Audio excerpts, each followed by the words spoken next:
por la muerte de Diego Armando Maradona. La radio pública tiene presencia. Rizo Valvidares, nuestro compañero del Info, del noticiero de AM1270, es quien está concurriendo a todas las audiencias que se están desarrollando en Dolores.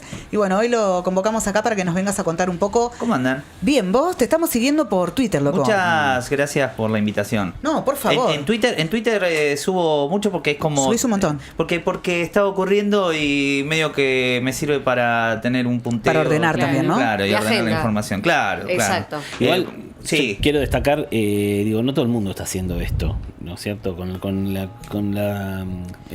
continuidad, digamos. Y eso es algo que le puede hacer la radio pública. La radio Totalmente, pública. totalmente. Puntualmente la radio pública. Y de hecho somos el único medio que de La Plata, de la provincia de La Plata, pero que está ahí. Después se presente. escucha y se ven un montón de colegas. Siempre pasa eso, obviamente. Sí. Pero adentro de la sala somos 10, por decirlo de una manera. Están las tiradas nacionales, que es Clarín, Infobae, Diario AR, y etcétera, etcétera. Y de radio, creo que somos los únicos, y por ahí nomás. Así que, Qué bien, por eso. qué alto desafío, loco. Sí. Me parece que es una etapa formativa para cualquier periodista, ¿no? O sea, en algún momento alguien que está en la calle, alguien que tiene que tener ese tipo de Ahí está. roce. Sí, sí, es muy bueno. Y es muy interesante todo lo que está ocurriendo dentro de la sala, que sin duda es lo más interesante de todo. Bueno, contanos un Son poco cómo viene. audiencias que van martes y jueves, siempre Sí. vale la pena recordar esto, que van martes y jueves, que abre sus puertas el Tribunal 3 de San Isidro a las 9:30 de la mañana, siempre se demora y demás, y que van pasando, en este caso, los distintos testigos que son citados para declarar frente al tribunal. Por una parte, el particular damnificado, que son los abogados que defienden de alguna manera a la familia, para decirlo así. Mal llamado en algún que otro caso la querella, pero Sí, eso es sí. tribunales federales. En la provincia de Buenos Aires los tribunales el particular damnificado. Y del otro lado la defensa. 7 trabajadores de la salud que están en el banquillo y que están sometidos a juicio por la muerte de Diego Armando Maradona. Puntualmente sobre la muerte de Diego Armando Maradona, los últimos días del Diegote. Bien.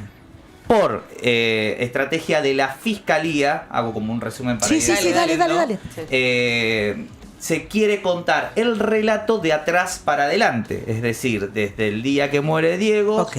la casa, los peritos, los médicos que llegaron. Claro, reconstruir los hechos, cómo se llegó a esa Reconstruir todos instancia. Los hechos de atrás para adelante dicen, bueno, desde el día que muere Diego, que después empieza en esto de reconstruir cuándo murió Diego, y es la primera pregunta que se empieza a dar vuelta en el tribunal, porque según los implicados, Diego Maradona murió alrededor de las 12 del mediodía Sí. del 25 de noviembre del 2020, pero la fiscalía, y acá empieza todo el despelote, por decirlo de una manera, analiza que Diego pudo haber estado muerto hace mucho tiempo atrás. Y ahí empieza todo el debate y todo las declaraciones, que es lo que llegó. Recuerden más o menos, como para ir teniendo alguna idea, los testimonios más relevantes fueron los 2 médicos que llegaron a atenderlo a Diego en el momento en que ya estaba descompensado y le habían dicho, che, Diego está descompensado, se descompensó.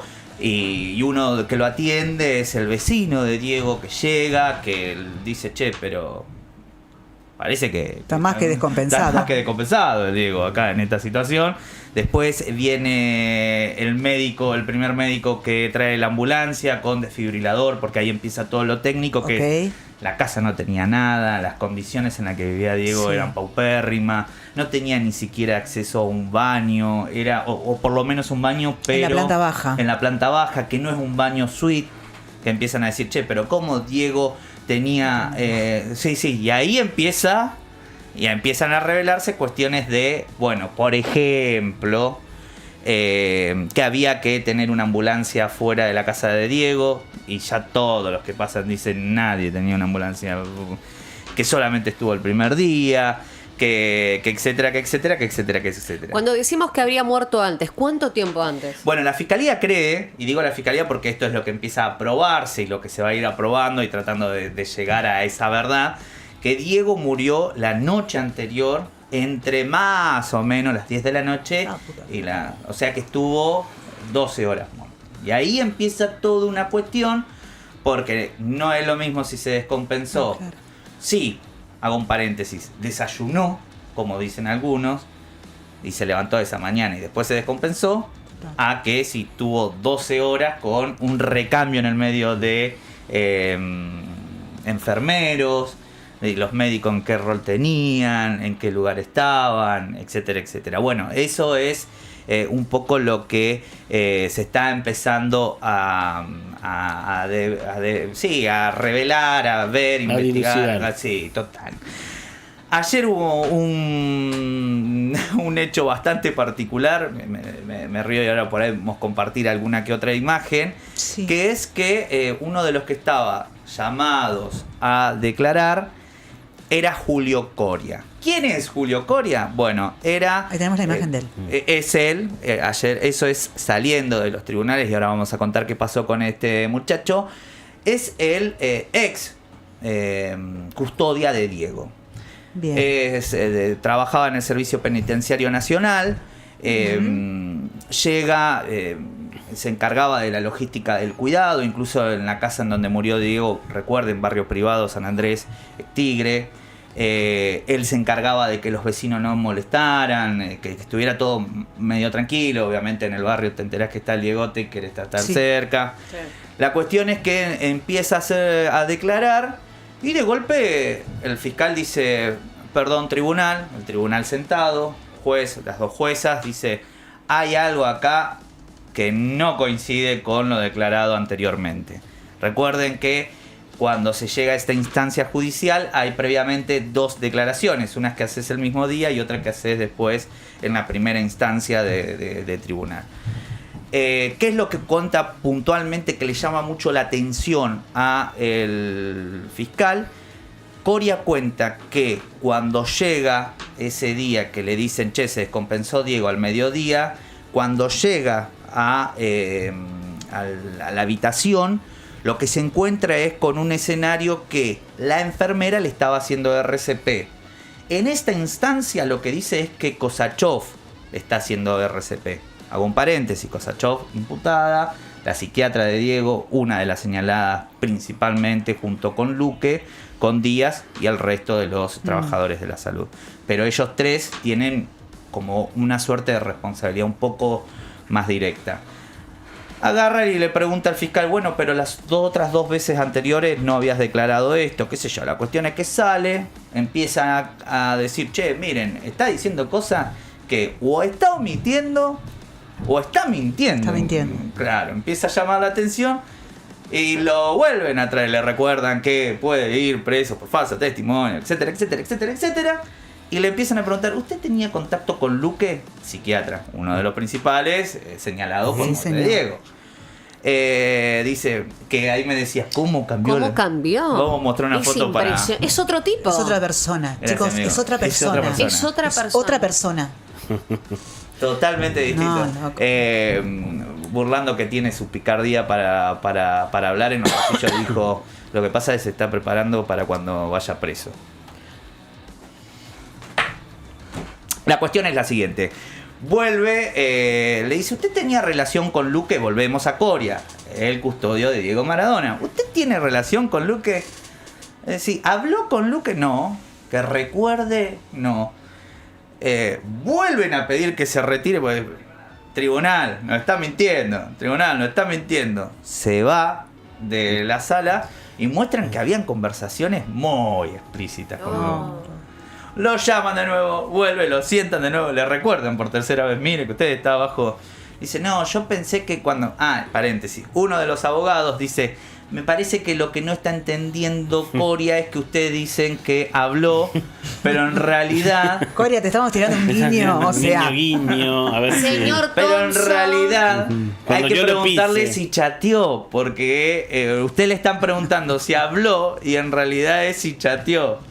Bueno, la cuestión es que vuelve y le dice, ¿usted de alguna manera se comunicó con...? Claro, mirá que vas preso. Sí. Ahora que me acuerdo. Puede ser, qué sé yo, pensé que me decían después de la muerte de Diego. ahí se levanta burlando y dice, mirá, hay conversaciones antes, durante y después, y empieza a nombrar algunas, incluso cita una del 25 de diciembre en donde Coria le escribía a Luca y le decía feliz Navidad, saludo a tu familia, etcétera, etcétera, etcétera. El tribunal se retira, decide y por mayoría, es decir, las dos juezas consideran que está mintiendo, el juez con la disidencia y etcétera, etcétera, terminan instruyéndole una causa por falso testimonio. Vienen los dos policías, lo esposan en medio de toda la sala y se lo retiran como estábamos viendo ahí. Y con esa otra foto de la cual se lo llevaron directamente a San Isidro, a la Fiscalía de San Isidro de turno. Eso es más o menos lo que ocurrió. Después vino Hanna, tenemos poco tiempo, seguramente. Sí, pero volvés. Lo más importante, después vino Hanna Maradona, primera de las hijas que declaró. Ahí la vemos cuando salía del tribunal. Bueno, contó un poco cuando lo conoció a Diego. Es una hija que se conocen con Diego cuando ya son grandes, etcétera, etcétera. Todos asociamos mucho a Dalma y Janina. Total. Bueno, conoció el mundo y cuestiones que por ahí no aportan tanto. Lo que aporta a la causa es que mucho de lo que se habló, de lo que les contaba antes, de la ambulancia, de esto, de los tratos, de cuidado, etcétera, etcétera, etcétera, etcétera, lo reafirma y tiene peso porque es la hija de Diego. Y después por ahí algo de lo emocional, que ella se entera yendo a verlo a Diego en el auto por un mensaje de un compañero del padre de una compañera que le dice lo siento mucho. Después viene el de Johnny. Y cuando llega se encuentra con un escenario que es la de su padre, en ese orden. Primero su padre y después el Diegote, ¿no? La misma persona, pero lo que implica para espanto, ella. por favor. Así que declaraciones muy extensas las de ayer. Choqueante. Muy largo, pero bueno, interesante para ir siguiendo un juicio que va a tener 4 o 5 meses de tiempo. Sí. Vamos ante ese escenario. Rizo, volvé por favor para hacer la actualización de esto. Cuando quiera. Si aporta y suma, obviamente que sí. Debería haber un libro después de esto. Y muchas. Deberías hacer un libro después de esto. Deberíamos. Digo, Goldman hizo el de. Sí. ¿No? Muchas gracias. Gracias, Por favor, gracias a ustedes por la invitación. Y sobre todo, muchas gracias por la representación de la radio pública en pero un evento el tan agradecimiento es importante. a todos, todas y todes de la radio. Rizo Valvidares, quien está cubriendo el juicio por la muerte de Diego Armando Maradona, pronto de vuelta, lo queremos acá. Dale, Qué quilombo.